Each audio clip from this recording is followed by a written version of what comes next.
ज्या राहुल सोलापूरकरांनी सोलापूरचं नाव बदनाम केलेलं आहे आणि छत्रपती शिवाजी महाराज असो किंवा बाबासाहेब आंबेडकर असू द्या, अशा थोर विभूतींबद्दल कसलीही माहिती न घेता बरळणे हा गुन्हा त्याने केलेला आहे। आज आमच्या शिवसैनिकांच्या उद्धव बाळासाहेब ठाकरे पक्षाच्या वतीनं आम्ही या ठिकाणी पोलीस स्टेशनला निवेदन दिलेलं आहे की अशा या हरामखोर माणसावर गुन्हा दाखल करा, अन्यथा शिवभक्त त्याचा रायगडवरून कडेलोट केल्याशिवाय राहणार नाही।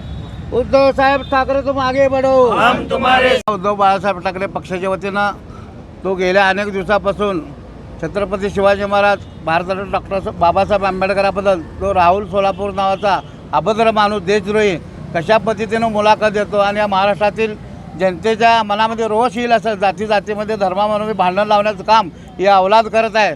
मी राज्याचे मुख्यमंत्री फडणवीसांना विनंती करतो की अशा अवलादींना गुन्हा दाखल करून ताबडतोब अटक करावा। कोश्यारी असू द्या किंवा राहुल सोलापूरकर असू द्या, ही लोक जोपर्यंत रस्त्यावर फिरतील त्यांना या शिवसैनिक उद्धव बाळासाहेब ठाकरे पक्षात त्यांना चपलीखाली चिरडल्याशिवाय सोडणार नाही।